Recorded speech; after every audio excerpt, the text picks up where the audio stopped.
चलिए question number 1 कीजिए। मनुष्यों द्वारा सबसे पहले उपयोग किए जाने वाला धातु तत्व है। चलो बताओ, मनुष्य सबसे पहले किस धातु तत्व का प्रयोग किया था? लोहा का या कॉपर का या सोना का या चांदी का? चलो आंसर फटाफट दो।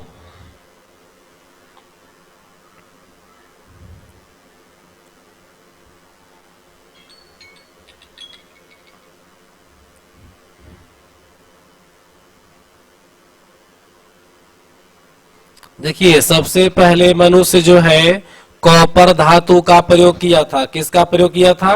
कॉपर धातु का प्रयोग किया था। अब बाबू देखते हैं क्वेश्चन नंबर 2। निम्न में सबसे अधिक उपयोग होने वाला धातु कौन है? कैल्शियम है या हाइड्रोजन होगा या लोहा होगा या कॉपर होगा?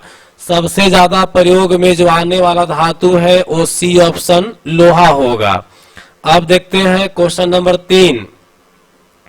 निम्न में कौन सा धातु तत्व निम्न में कौन सा धातु तत्व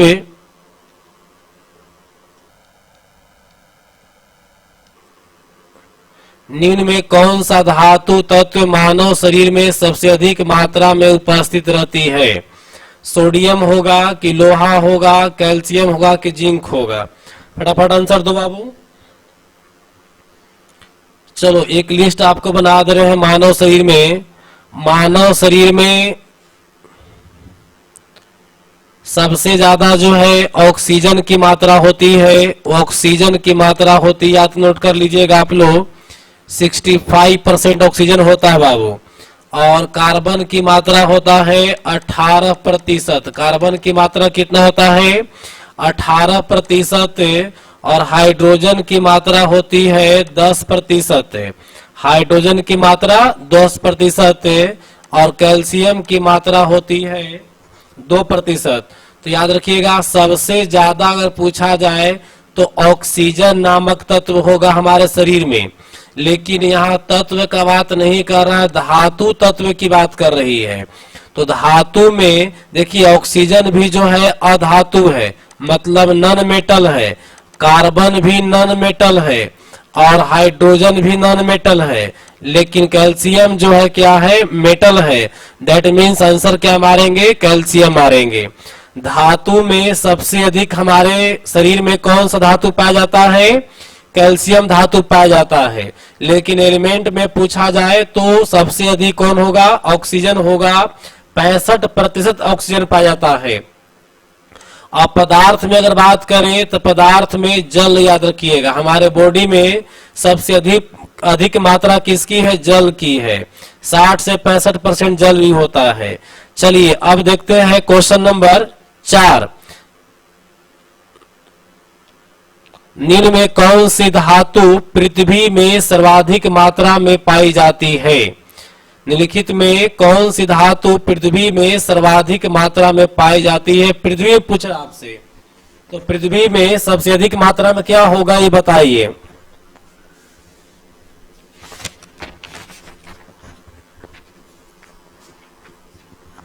चलिए देख के बताइए।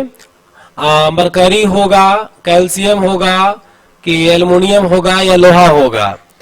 देखो, पृथ्वी में सबसे अधिक मात्रा में लोहा होता है।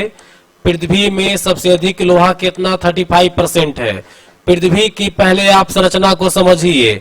इस तरह से पृथ्वी का 3 लेयर बना हुआ है। क्या लेयर बना हुआ है? 3 लेयर। ये आपका क्रोड हो गया, ये आपका मेंटल हो गया, ये आपका जो है से क्रस्ट हो गया। ऊपर वाले भाग को हम लोग क्या कहते हैं? भूपटल। मध्य वाले भाग को हम लोग प्रावार बोलते हैं और सबसे जो अंदर की भाग है इसको हम लोग जो है से क्रोड बोलते हैं। समझ गए? तो अगर संपूर्ण पृथ्वी की बात किया जाए तो इसमें लोहा जो है सबसे अधिक होता है और 35% लोहा होता है। लेकिन अगर क्रस्ट की बात किया जाए, CRUST क्रस्ट मतलब भूपटल या भूपरपटी की बात किया जाए तो भूपटल में सबसे अधिक मात्रा में पाए जाने वाला एलिमेंट जो है ऑक्सीजन है, जो कि 49% है। समझ गए? दूसरे स्थान पर बात करें हम लोग तो सिलिकॉन है, सिलिकॉन की मात्रा लगभग कितना है 26% है।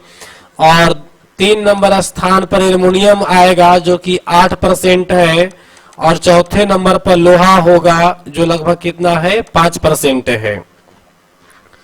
इस प्रकार से अगर पृथ्वी में सबसे अधिक पूछा जाए, सॉरी क्रस्ट में, कि क्रस्ट में सबसे अधिक मात्रा किसका है, तो ऑक्सीजन का मारिएगा। क्रस्ट में सबसे अधिक ऑक्सीजन होगा और पृथ्वी में सबसे अधिक लोहा होगा। संपूर्ण पृथ्वी में सबसे अधिक लोहा होगा, समझ गए। और भूपटल में सबसे अधिक मात्रा में क्या होगा, ऑक्सीजन होगा। ऑक्सीजन जो है बाबू ये नॉन मेटल है, क्या है, नॉन मेटल।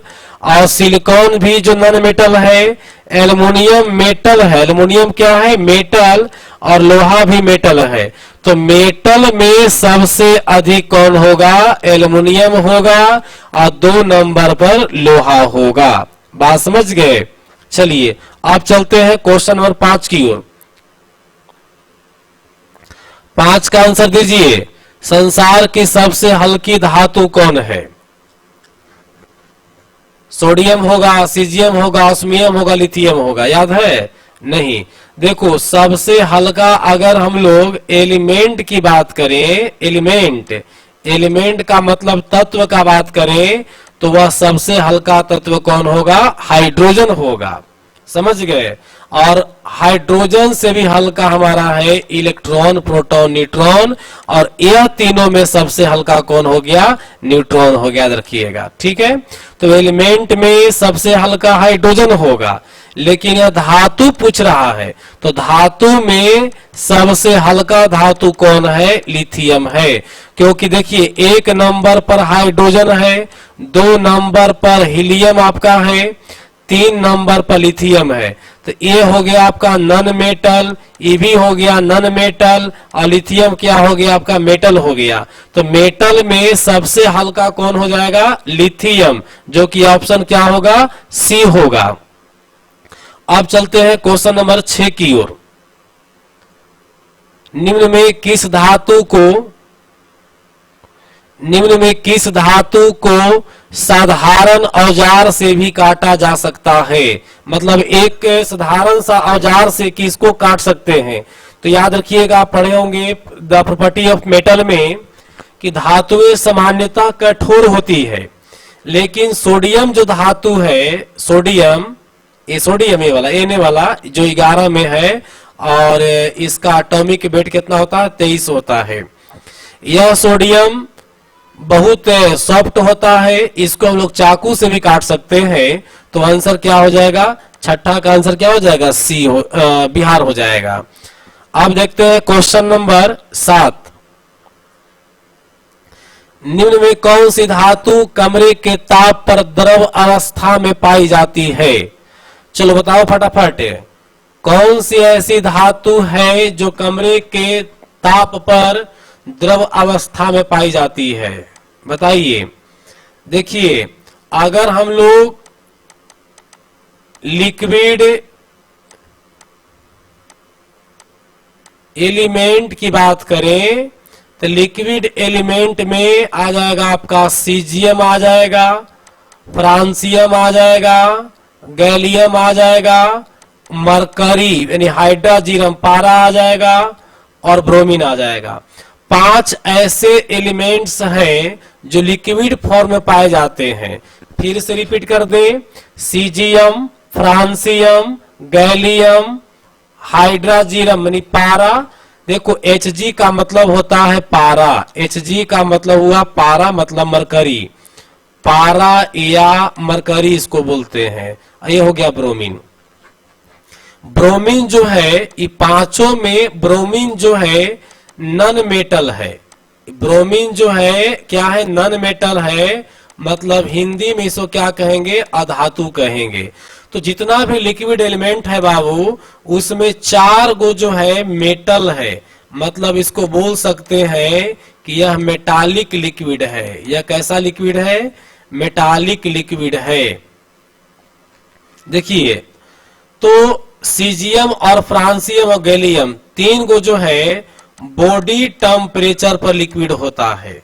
तीन गो जो है ये वाला caesium, francium, gallium body temperature पर लिक्विड होता है और मरकरी जो है आपका रूम टेम्परेचर पर लिक्विड होता है।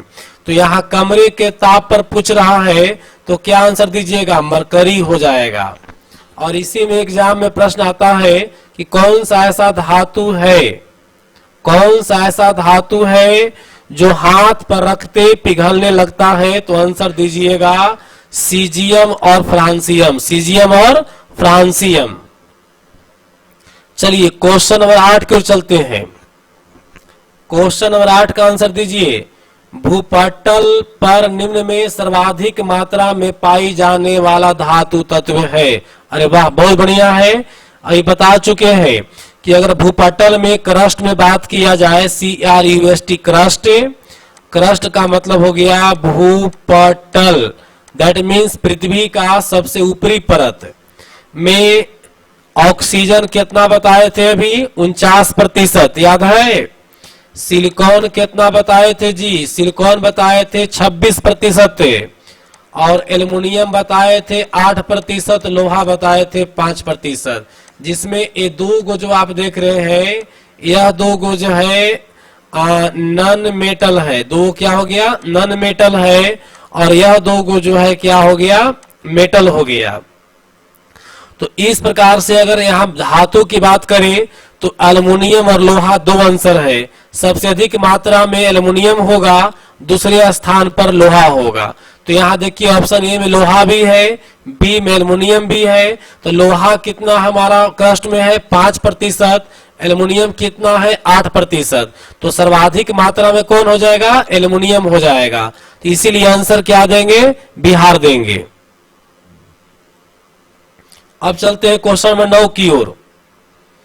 क्वेश्चन नंबर 9, निम्न में किस धातु को हाथ पर रखने के पश्चात द्रवित होने लगती है। अभी जस्ट इसका हम जिक्र किए थे कि कौन सा धातु है जो हाथ पर रखते पिघलने लगता है। चलो क्वेश्चन आ गया, आंसर दो। हाइड्रोजन होगा, सोडियम होगा, सीजियम होगा या रेडियम होगा। देखिए जिक्र किए थे ना, सीजियम, फ्रांसियम, गैलियम, ये तीन को जो हो गया बॉडी टेम्परेचर, बॉडी टेम्परेचर और मेटल में आ जाएगा, है ना। एक बीच में ले लो हाइड्रोजन, ये भी जो है मेटल है लेकिन रूम टेम्परेचर पर यह लिक्विड होगा। और पांचवा जो हो गया ब्रोमीन हो गया, यह ब्रोमीन जो है नॉन मेटल एलिमेंट है, नॉन मेटल एलिमेंट है जो कि रूम टेम्परेचर पर भी लिक्विड होता है। तो मेटल हाथ रखते पिघलने वाला, हाथ पर रखते पिघलने वाला आंसर हो जाएगा सीजियम या फ्रांसियम या गैलियम। तो ऑप्शन के अनुसार हम क्या मारेंगे, सी मारेंगे। अब चलते हैं क्वेश्चन नंबर 10 की ओर। चलो 10 का क्वेश्चन पढ़िए, आंसर दीजिए। पृथ्वी पर दूसरा सबसे अधिक मात्रा में पाई जाने वाली धातु तत्व, बताओ जी। पृथ्वी पर कह रहा है, समझ गए। देखिए पृथ्वी में नहीं है, पृथ्वी में कहता तो इससे स्पष्ट था कि संपूर्ण, इससे स्पष्ट होता कि संपूर्ण पृथ्वी की बात हो रही है। अब अगर पृथ्वी पर पूछ रहा है तो पृथ्वी पर का मतलब हो गया भूपटल पर। कहा हो गया, भूपटल पर। तो भूपटल पर क्या पूछ रहा, दूसरा सबसे अधिक मात्रा में, दूसरा सबसे, तो एक नंबर में धातु पूछ रहा है ना। तो याद है ऑक्सीजन था कितना, 49, सिलिकॉन था आपका 26, ये नॉन मेटल में हो गया, है ना। बार बार लिख रहे हैं, याद करिए आप लोग। इधर हो गया एल्युमिनियम का परसेंट 8%, और लोहा कितना परसेंट, 5%, जो कि यह क्या हो गया, मेटल हो गया। तो इस प्रकार से एक नंबर में किसका स्थान मारिएगा, एल्युमिनियम का। 2 नंबर में किसको स्थान मारेंगे, लोहा का। दैट मीन्स आंसर क्या करिएगा, सी करिएगा। क्लियर हो गया। चलो अब चलते हैं क्वेश्चन नंबर 11 की ओर। सोडियम जैसे उच्च क्रियाशील पदार्थ को निम्न में किस तरह रखना सबसे अधिक प्राथमिकता होगी। सोडियम जो है बहुसक्रिय धातु है, बहुत जल्द ही ऑक्सीजन से अभिक्रिया करने लगती है, इसीलिए इसको ऑक्सीजन में हम लोग नहीं रख सकते हैं। इसीलिए इसको हम लोग ऑक्सीजन में नहीं रख सकते हैं। और पानी में रखिएगा तो पानी में ऑक्सीजन की मात्रा तो है, वहां पानी से भी अभिक्रिया कर लेगा।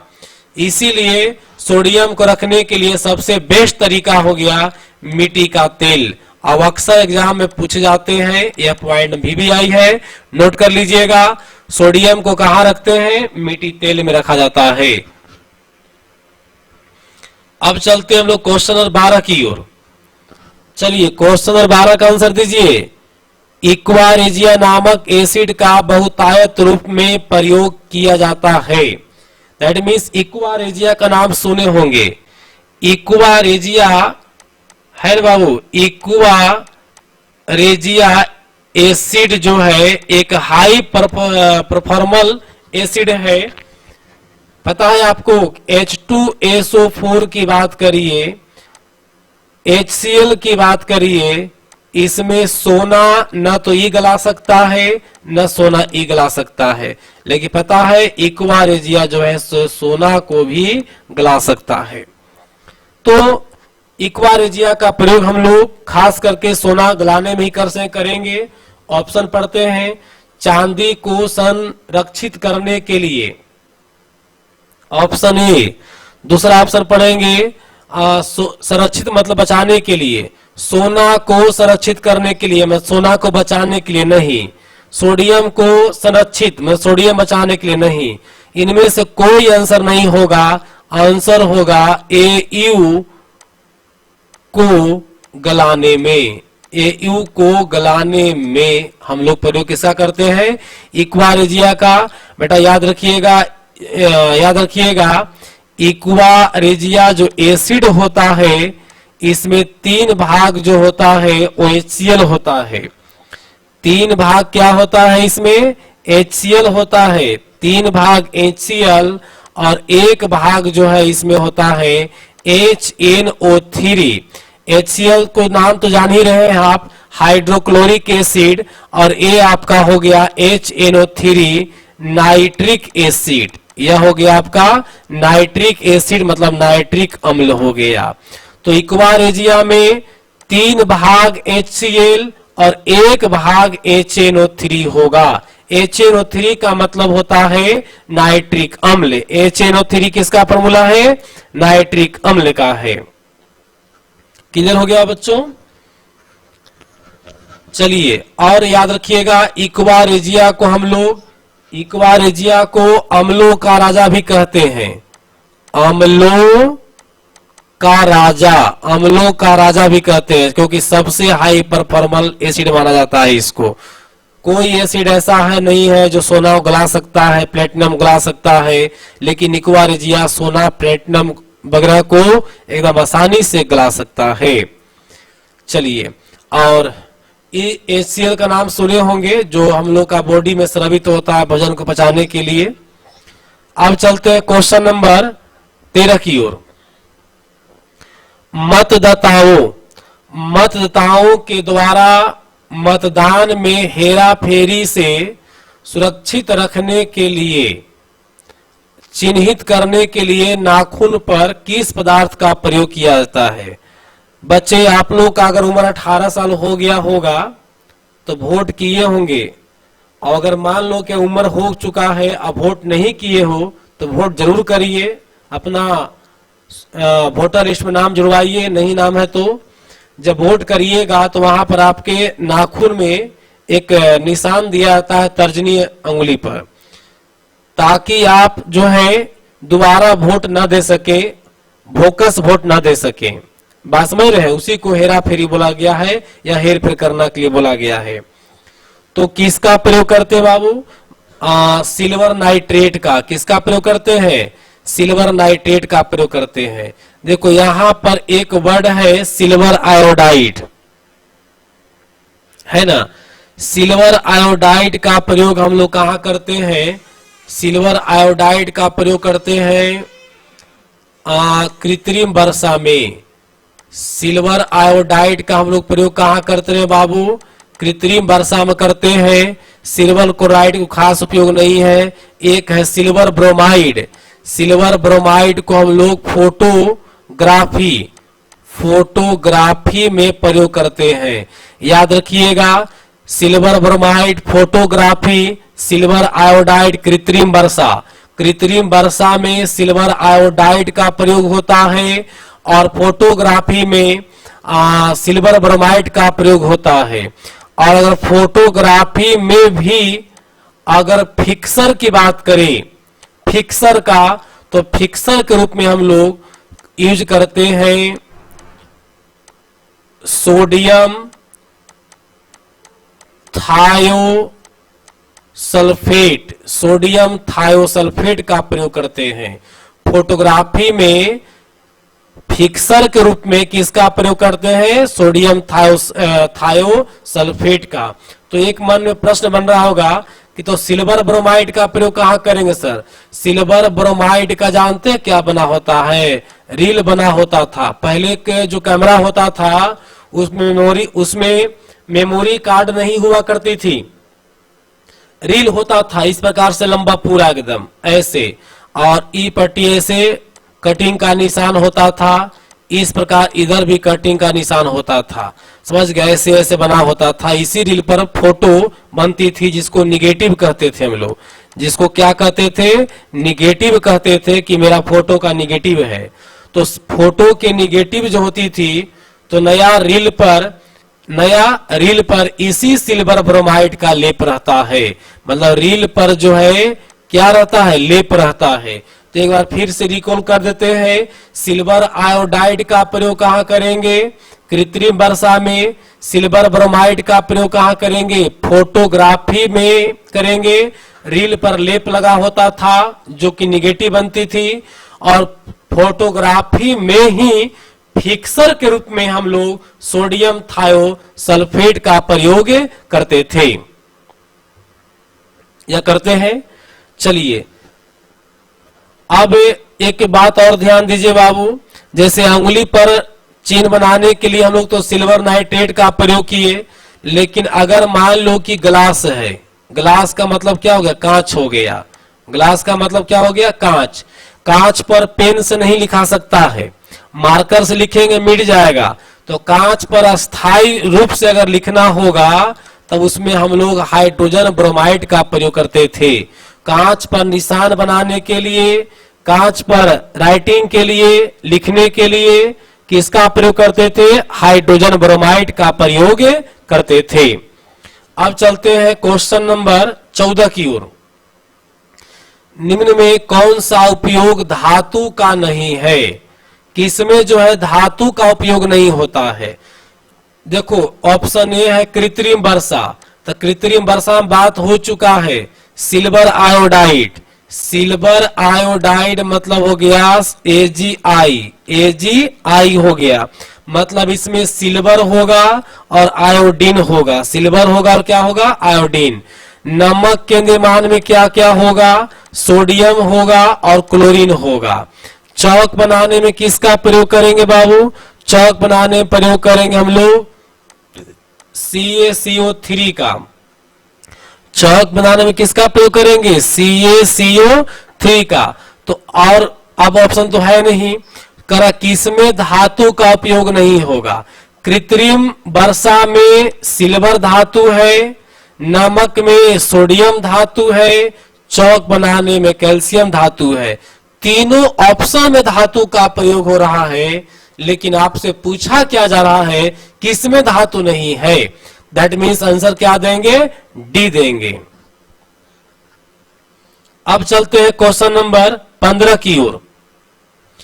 निम्न में कौन सा उपयोग सिल्वर आयोडाइड का नहीं है? कौन सा उपयोग जो है सिल्वर आयोडाइड का नहीं है? देखिए सिल्वर आयोडाइड जो है कृत्रिम वर्षा करा सकता है, बात समझ रहे हैं। फोटोग्राफिक में सिल्वर आयोडाइड का प्रयोग नहीं होता है, बल्कि यहां पर जो है सिल्वर ब्रोमाइड का प्रयोग होता है। फोटोग्राफी में किसका प्रयोग होता है? सिल्वर, किसका? सिल्वर ब्रोमाइड का प्रयोग होता है। लेकिन ऑप्शन यहां नहीं पूछ रहा है ना, तो गड़बड़ है बाबू, यहां नहीं हटा दीजिएगा। सिल्वर आयोडाइड का किस में प्रयोग होगा? तो कृत्रिम वर्षा, ऑप्शन नंबर ए हो जाएगा। चलिए क्वेश्चन नंबर 16 करेंगे। शुद्ध सोना कितने कैरेट का होती है? शुद्ध सोना सब लोग जानते हैं, गांव घर के जो महिलाएं भी होती वो भी जानती है कि शुद्ध सोना 24 कैरेट का होता है। शुद्ध सोना 24 कैरेट का होता है, लेकिन हम लोग के यहाँ जो ज्वेलरी बनती है, ज्वेलरी में 24 कैरेट का सोना उपयोग नहीं होता है, बल्कि 20 से लेकर के 22 कैरेट के बीच सोना का उपयोग करते हैं। 18 कैरेट का जो सोना है वो बहुत लो क्वालिटी में हो जाएगा। 20 से 22 कैरेट की हम लोग जो सोना है यूज करिए, ज्वेलरी वगैरह में, ज्वेलरी में यूज कीजिए। और 24 कैरेट वाला जो होगा सबसे शुद्ध होगा। सबसे क्या होगा? शुद्ध होगा। सबसे लो क्वालिटी का हो जाएगा 18 कैरेट का। तो एक और एग्जाम में पूछा जाता है कैरेट क्या होती है, एग्जाम में पूछा गया कैरेट क्या है, तो याद रखिएगा कैरेट जो है सोना, मतलब AU औरम, सोना की शुद्धता, सोना की शुद्धता मापने का मात्रक है। का क्या है? मात्रक है। चलिए अब चलते हैं क्वेश्चन नंबर 17। निम्न में कौन सा पदार्थ विद्युत का सुचालक हो सकती है? विद्युत का सुचालक हो सकती है, हो सकती है बात आ रही है।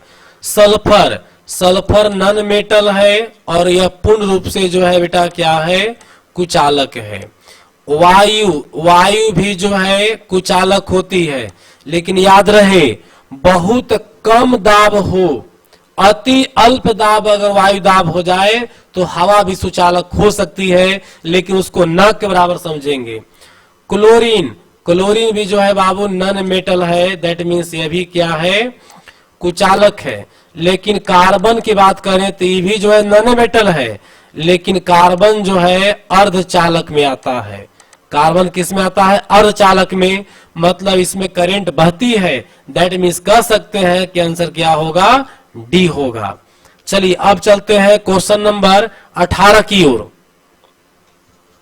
निम्न में कौन सा धातु ऊष्मा का अच्छा चालक नहीं है? ऊष्मा का अच्छा चालक नहीं है 18 क्वेश्चन में।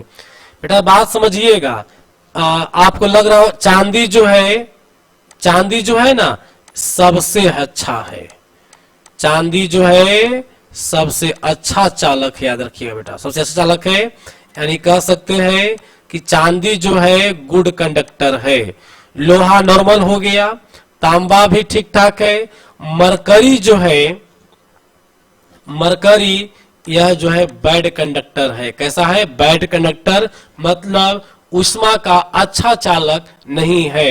दैट मीन्स आंसर क्या होगा? डी होगा। लेकिन याद रखिए मरकरी, मरकरी का मतलब हो गया Hg। Hg जो है ऊष्मा का, ऊष्मा का सबसे अच्छा, सबसे अच्छा विस्तारक है, सबसे अच्छा विस्तारक है। मतलब जब हीट दीजिएगा तो सबसे तेजी से फैलने वाला धातु कौन है? मरकरी ही है। अगर चालकता की बात करें तो ये ऊष्मा का अच्छा चालक नहीं है, बैड चालक है, खराब चालक है, लेकिन विस्तारक बहुत अच्छा है। जरा सा भी हीट दीजिएगा ना तो मरकरी फटाफट बढ़ना शुरू हो जाता है। जैसा कि आप देखे होंगे थर्मामीटर में, इसी गुण का प्रयोग जो है थर्मामीटर में होता है। थर्मामीटर में जरा सा भी टेम्परेचर बढ़ती है तो पारा फटाफट ऊपर चढ़ना शुरू कर देती है। दैट मीन्स जो ऊष्मा का अच्छा विस्तारक होने का जो गुण है पारा में, मरकरी में, यही कारण है कि इसका प्रयोग कहां करते हैं हम लोग? थर्मामीटर में करते हैं। चलिए अब चलते हैं क्वेश्चन नंबर 19 की ओर। निम्न में किस ताप पर अति चालक पदार्थ का निर्माण होता है? अरे बाप रे बाप, देखो चालक तो एकदम नॉर्मल टेम्परेचर की बात होती है, इसमें कोई डाउट नहीं है। लेकिन बात रहे अति चालक का, अति चालक का मतलब कह सकते हो कि resistance equal to 0। Resistance equal to 0। तो यह तभी संभव होगा जब टेम्परेचर एकदम वेरी लो होगा। वेरी लो को जी कहोगे रे, एकदम क्या कहो, टेम्परेचर जो है एकदम 0 केल्विन होगा। 0 केल्विन का मतलब हो गया -273 degree Celsius. -273 degree Celsius, -273 degree Celsius पर या 0 केल्विन पर कोई भी चालक पदार्थ अति चालक बन जाता है। इसीलिए आंसर हम लोग क्या देंगे, बिहार देंगे। चलिए अब हम बात करते हैं बाबू क्वेश्चन नंबर 20 की। क्वेश्चन नंबर 20, निम्न में कौन सा पदार्थ धातु होते हुए भी पानी में तैरता है? अरे हाँ, देखो जितना भी मेटल होता है ना, सबका जो है हाई डेंसिटी होता है, हाई डेंसिटी होता है, समझ गए, अधिकतम घनत्व होती है। लेकिन याद रखिए बेटा, सोडियम और पोटासियम का जो डेंसिटी होता है वो लो डेंसिटी होता है। सोडियम और किसका, पोटासियम का डेंसिटी कैसा होता है, लो होता है।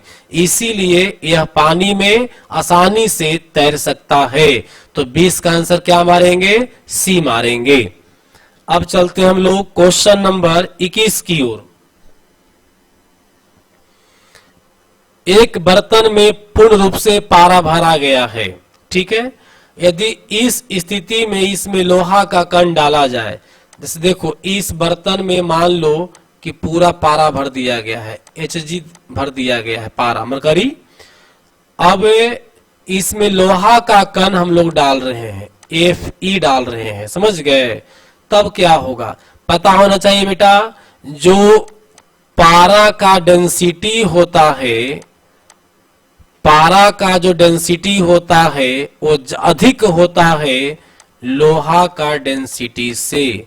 लोहा का डेंसिटी से मतलब पारा का घनत्व जो है, पारा का घनत्व हाई होता है और लोहा का घनत्व लो होता है, ये आपस दोनों में। तो बताइए, लो डेंसिटी वाला पदार्थ डूबता नहीं है बल्कि तैरेगा। इसीलिए हम आंसर क्या देंगे, के देंगे। 21 का ए में होगा कि कण तैरने लगेगा, लोहा का कण क्या होगा, तैरने लगेगा। किसमें, मरकरी में। क्लियर हो गया। अगर हम लोग बात करें डेंसिटी का तीनों क्रम में, तो डेंसिटी सबसे अधिक होता है पारा का, इससे कम लोहा का, इससे कम किसका होता है, वाटर का होता है। मतलब लोहा जो है पानी में डूब सकता है, पारा भी पानी में डूब जाएगा, लेकिन लोहा जानते हैं लोहा पारा में नहीं डूबेगा, क्योंकि लोहा का डेंसिटी लो है और पारा का डेंसिटी हाई है। अब चलते हैं क्वेश्चन नंबर 22 की ओर।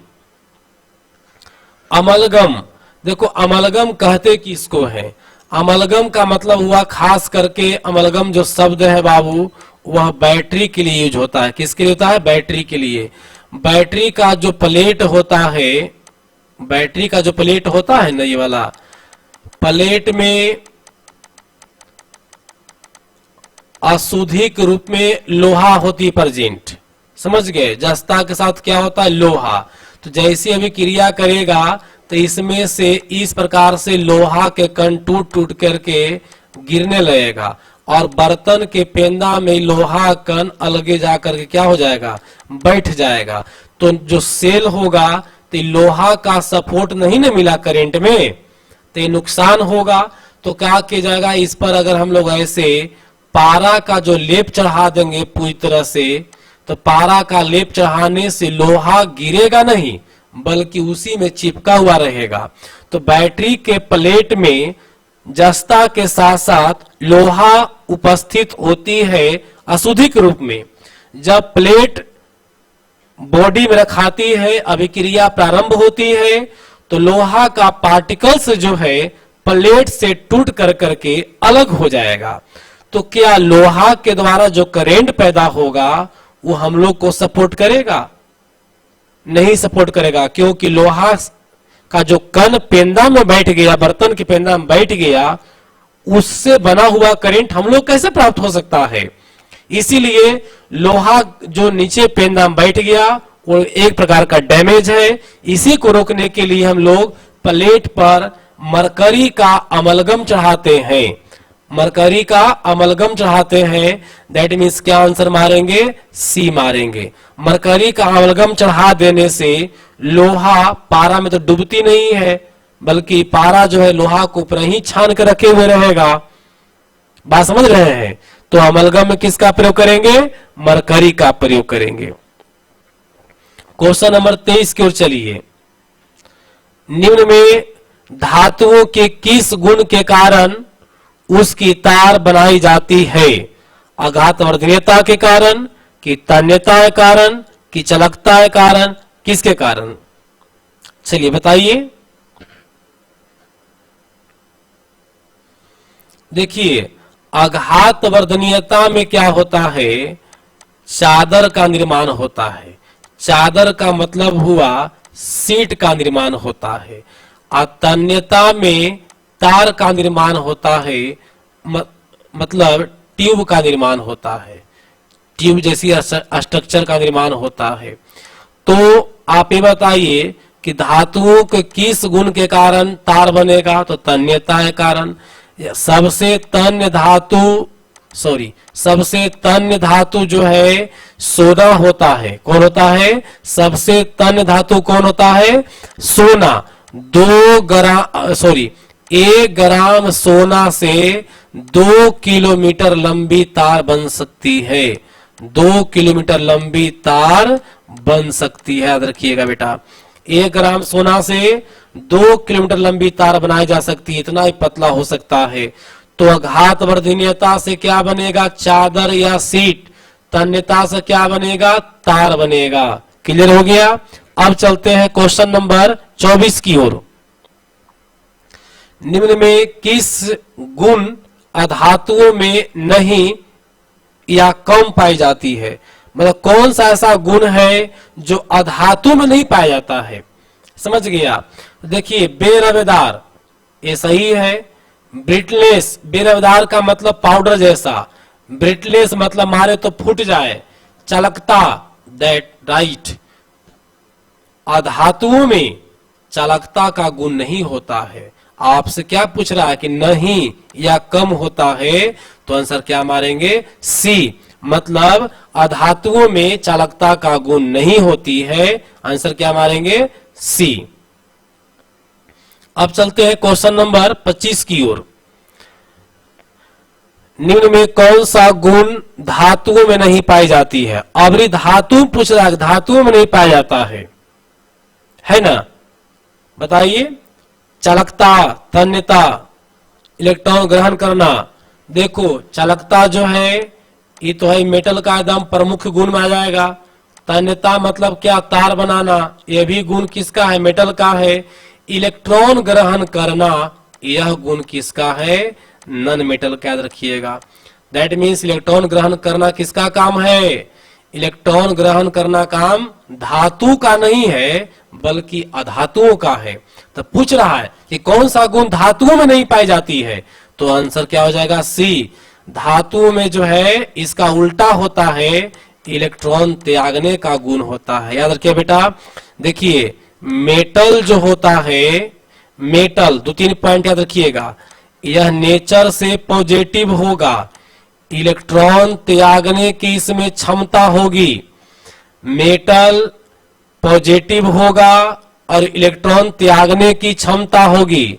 अगर बात करें हम लोग नॉन मेटल की, तब जानते हैं क्या? यह निगेटिव होगा और इसमें जो है इलेक्ट्रॉन ग्रहण करने की प्रवृत्ति होगी। क्लियर हो गया? अब चलते हैं क्वेश्चन नंबर 26 की ओर। निम्न में किस धातु का ऑक्साइड अम्लीय और क्षारीय दोनों प्रकृति की होती है? मतलब कौन सा ऐसा धातु है जिसका ऑक्साइड अम्लीय भी होगा और क्षारीय भी होगा? बेटा याद रखिएगा, जितना भी मेटालिक के ऑक्साइड मतलब हिंदी में बोलेंगे धातु का ऑक्साइड, धातु का ऑक्साइड। जितना भी धातु का ऑक्साइड होता है वह क्या होता है, वह बेटा होता है क्षारीय। क्या होता है, क्षारीय मतलब बेस नेचर का होता है। और जितना भी अगर बात करते हो नॉन मेटल का, नॉन मेटल ऑक्साइड का मतलब धातु का ऑक्साइड की बात करिएगा तो यह जो है क्या होता है, अम्लीय होता है। अम्लीय होता है मतलब एसिड होता है। क्या होता है, एसिड। तो धातु मेटल, मेटल क्या होगा, क्षारीय, और नॉन मेटल होगा अम्लीय। लेकिन प्रश्न वो नहीं है, प्रश्न है कि किसमें जो है दोनों का गुण है, दोनों का गुण। तो याद रखिएगा 3 ऐसे एलिमेंट का नाम रखना है मेटल का। एक हो गया ये तीनों के लिए जो दोनों का गुण है, यह एल्युमिनियम है, और यह जो है से पीबी है, और यह आपका क्या है, जिंक है। एल्युमिनियम, प्लम्बम, पीबी सीसा और जिंक, यह तीनों जो है क्या बेटा, तीनों इसका में बेस का भी गुण है और प्लस एसिड का भी गुण है। इसीलिए इसको हम लोग बोलते हैं उभयधर्मी। इसको क्या बोलते हैं हम लोग, उभयधर्मी बोलते हैं। क्लियर हो गया। तो उभयधर्मी कौन कौन, एल्युमिनियम, जिंक और पीबी। तो आंसर क्या हो जाएगा, डी हो जाएगा। और वीवीआई पॉइंट नोट कर लेना, उभयधर्मी मतलब जिसमें अम्लीय भी गुण हो, क्षारीय भी गुण हो, वह 3 गुण है। कौन कौन, एल्युमिनियम, पीबी सीसा और जिंक। चलते हैं क्वेश्चन नंबर 27 की ओर। शुद्ध जल का पीएच मान, शुद्ध जल का पीएच मान क्या होगा। देखो पीएच मान का जो फंडा है थोड़ा सा देख लो इसको। पीएच मान शुरू होता है 0 से, बीच में 7 होगा, अंतिम होगा 14 से। समझ गया।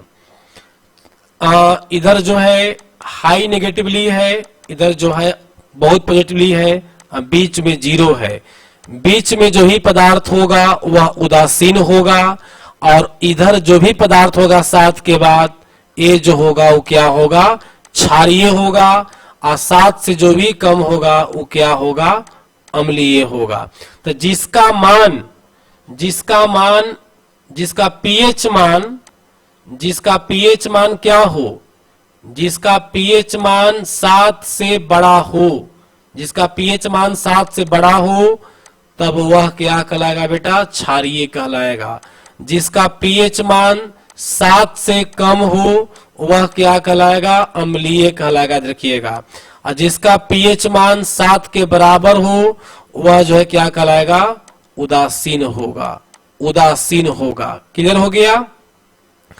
याद रखिएगा शुद्ध जल, प्योर वाटर, डिस्टिल वाटर, जिसका पीएच मान जानते हैं कितना होता है, 7 होता है। शुद्ध जल का पीएच मान 7 होगा। डिस्टिल वाटर शुद्ध जल ही है, इसीलिए उसका पीएच मान कितना होगा, 7 होगा। शुद्ध जल किसको किसको कहते हैं एक बार जान जाओ।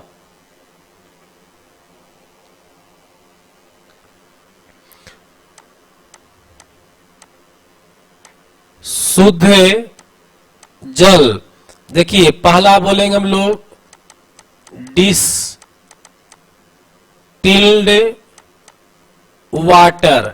डिस्टिल्ड वाटर जो होगा वो आपका शुद्ध जल होगा, इसका भी पीएच मान कितना होगा, 7 होगा।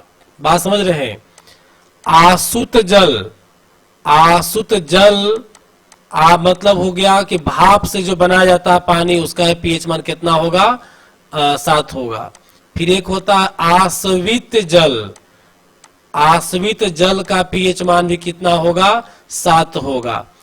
वर्षा का जल, वर्षा जल, ये भी क्या होगा, इसका पीएच मान कितना होगा, 7 होगा। डिस्टिल्ड वाटर, आसु जल, आश्वित जल, वर्षा का जल, ये सब जो है उदासीन होता है, और इसका पीएच मान कितना होता है, इसका पीएच मान कितना होता है, 7 के बराबर होता है। तो प्रश्न आ रहा है कि शुद्ध जल का पीएच मान कितना होगा, तो 7 के बराबर, आंसर सी। अब चलते हैं क्वेश्चन नंबर 28 की ओर। सोना निम्न में किस अम्ल से प्रभावित हो सकती है? देखिए बहुत पहले क्वेश्चन वो किए थे आज ही कि H2SO4 की बात कर लो या HCl की बात कर लो या HNO3 नाइट्रिक अम्ल की बात कर लो, ये तीनों में से कोई भी सोना को कुछ नहीं बिगाड़ पाएगा। याद रखिएगा, सोना को या चांदी को या प्लेटिनम को कुछ नहीं लोग बिगाड़ पाएगा। एक ही ऐसा अम्ल है, एक ही ऐसा अम्ल है जो सोना, चांदी, प्लेटिनम को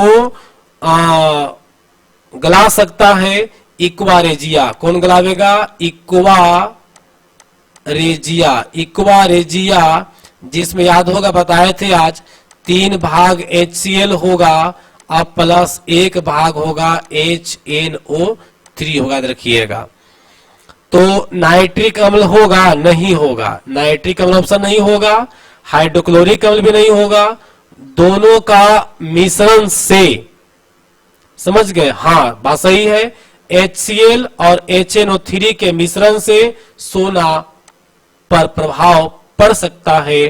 तो दैट मीन्स हम लोग आंसर कर सकते हैं कि 28 का सी होगा।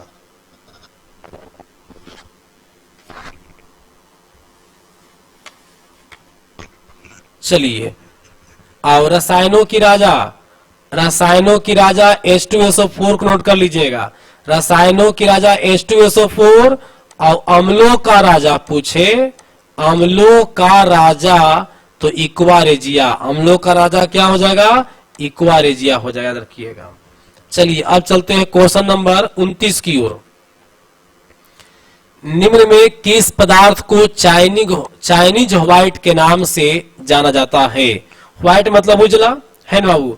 देख लो, इसमें कैल्शियम ऑक्साइड भी सफेदी होता है, लेकिन इसको चाइनीज व्हाइट नहीं कहेंगे, इंडियन व्हाइट कहिएगा। इसका कलर क्लियर नहीं है। ZnO जिंक ऑक्साइड जो होगा यही है चाइनीज व्हाइट। यही क्या है? Chinese white. यानी आंसर क्या हो जाएगा? बिहार हो जाएगा।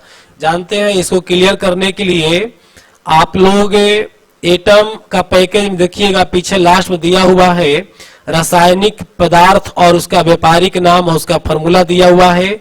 उस पैकेज को निकाल कर करके, उस नोट्स को निकाल करके पढ़ लीजिएगा। कैल्शियम ऑक्साइड क्या कहिएगा? ये जो कैल्शियम ऑक्साइड है ना, इसको हम लोग कहते हैं कली चूना। इसको क्या कहते हैं? कली चूना। और इसका तो कोई खास नाम नहीं है। और एक और कैल्शियम का CaCO3 की बात करेगा तब इसको बोलिएगा संगमरमर। क्या बोलेंगे? संगमरमर। CaCO3 संगमरमर होता है। चलिए अब चलते हैं क्वेश्चन नंबर 30 की ओर, जो कि अंतिम होगा। निम्न में सबसे अधिक सक्रिय तत्व, निम्न में सबसे अधिक सक्रिय तत्व कौन होगा? देखिए ऑप्शन के अनुसार चलिएगा। हालांकि ऐसे भी टॉप में सबसे सक्रिय कौन है? पोटासियम है। इसको याद कर लीजिएगा। एक सीरीज हम लिख दे रहे हैं, उसको नोट कर लीजिएगा। देखिए रिएक्टिविटी सीरीज इसको बोलते हैं। इसको नोट जरूर कर लेना बाबू, समझ गया? बहुत इंपॉर्टेंट है। सबसे पहला सीरीज में नाम लेंगे हम लोग पोटासियम का, फिर लेंगे सोडियम का, फिर नाम लेंगे कैल्शियम का, फिर नाम लेंगे मैग्नीशियम का, इसके बाद एल्युमिनियम का, इसके बाद नाम लेंगे जिंक का, इसके बाद नाम लेंगे हम लोग लोहा का, इसके बाद नाम लेंगे हम लोग एशियन टीन का, इसका बाद नाम लेंगे हाइड्रोजन का। हाइड्रोजन का देखिए, ये जो भी ऊपर में देख रहे हैं आप यहां से ऊपर की ओर, ये सब हाई रिएक्टिविटी वाला है। ये सब हाइड्रोजन से ज्यादा रिएक्टिविटी वाला है। अब हाइड्रोजन से कम कौन कौन होगा से देखिएगा। हाइड्रोजन से कम नीचे कॉपर हो जाएगा, Hg पारा हो जाएगा, Ag चांदी हो जाएगा, Au सोना हो जाएगा, प्लेटिनम वगैरह हो जाएगा। देखिए ये नीचे जो हो गया लो रिएक्टिविटी सीरीज का एलिमेंट है। इसका लाभ क्या होगा से देखिए, एक उदाहरण से आपको समझा रहे हैं। जैसे मान लो